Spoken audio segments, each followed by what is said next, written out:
Hello ladies and gentlemen, welcome to this channel once again. So out of the 7.1 million votes Ruto got in the 2022 general election, a good 3.5 million votes came from the Mount Kenya region. That was approximately about 50% of the entire number of votes William Samoei Ruto got. I want to start this analysis by asking you a very simple question. What do you think will happen if Rigathi Gachagua survives this impeachment? What do you think is going to happen? You can tell me in the comment section. According to me, this is what I think. But before I go to such details, if you are watching for the first time, subscribe to this channel so that whenever we have such information, you are always notified. So Rigathi Gachagua, if he survives, in any case, Senate acquits him, all Senates impeach him, and he goes to court and gets relieved of those accusations, then Rigathi Gachagua is going to be the most popular man in the Mount Kenya region, and is going to attract masses in the entire nation. If you remember very well, William Samoei Ruto started working against the handshake government, and he was perceived as enemy of government and a person who liked the people, and he became so popular. So if Rigathi Gachagua is going to survive this impeachment, remember that he has started coming out saying he is a truthful man, and he is being accused because he has been standing for the truth. He refused to do evictions that were illegal, and a lot of things that people, general public, likes to hear. So if Rigathi Gachagua is going to survive this impeachment, believe me not, he is going to be a very strong political person.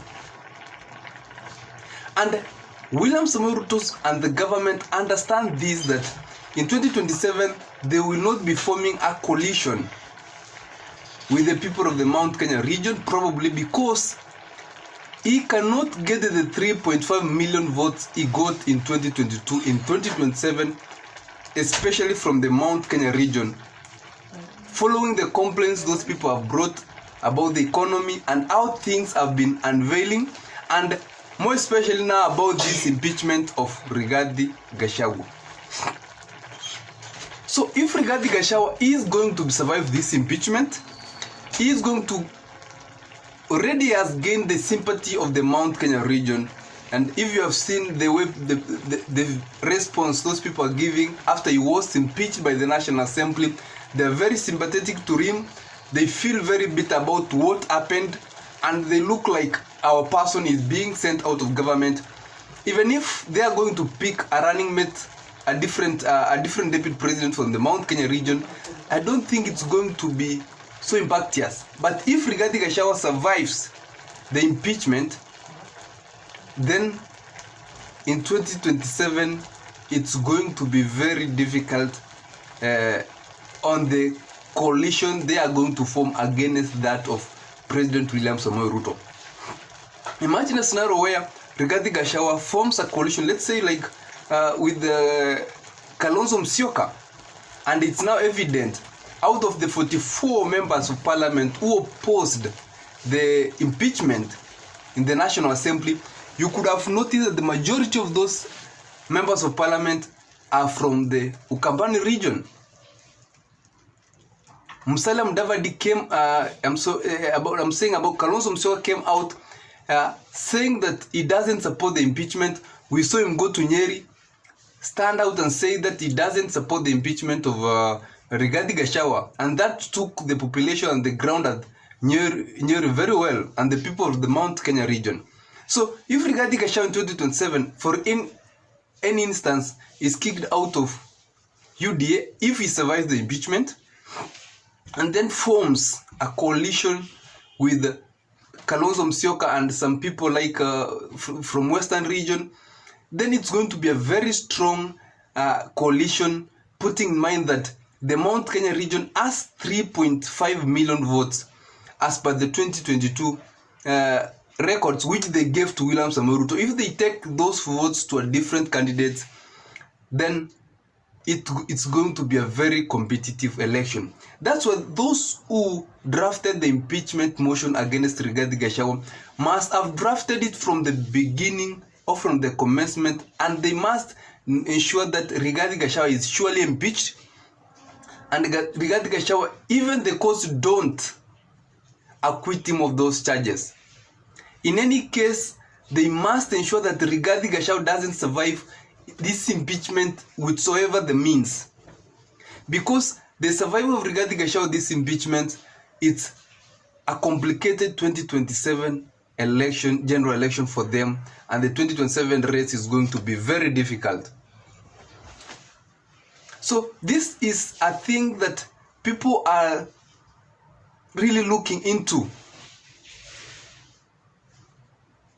And the truthful man, as he calls himself, Rigathi Gachagua, immediately he survives, in case he survives by Senate or by court, if there might be any chance of that, is going to come the way William Samoei Ruto came during the handshake government. He came out and started opposing some of the things. Rigathi Gachagua is now going to come out and start working against some things the government has been doing.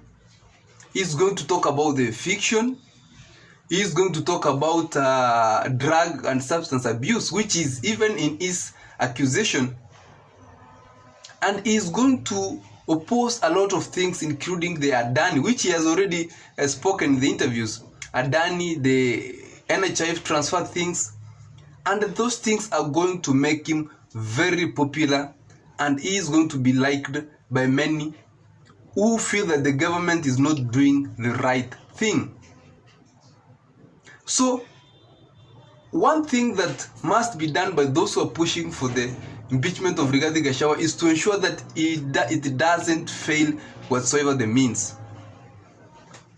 Remember that President William Samoei Ruto is now shifting to the Raila Amolo Odinga strongholds, and it's also a challenge for his side, because he also has to ensure that Raila Odinga wins the AU chairperson position, because if also Raila fails to win that position, you never know, ODM or Raila Odinga might decide to come back and decide to run. So this is the time that those who are drafting the impeachment and those who are pushing for the Raila Odinga to go for AU position must ensure that those two things don't fail at whatever cost, so that William Samoei Ruto can come out as a strong candidate in the 2027 general election by ensuring that he puts his deputy president in the Mount Kenya region, who will at least help divide some little votes so that they don't go to one basket, and also ensure that Raila Odinga goes to AU so that he fully takes the Raila Odinga strongholds. Because we have seen Coast and we have seen Western and Luo Nyanza are already aligning themselves slowly by slowly to his side, and that one can be very successful if Raila Odinga wins the AU chairperson position. But we'll be seeing how things are unveiling, and remember to subscribe to this channel so that when those things come out, I'll be updating you. But you can also inform me in the comment section what you think will happen if Rigathi Gachagua survives the impeachment motion whatsoever through the Senate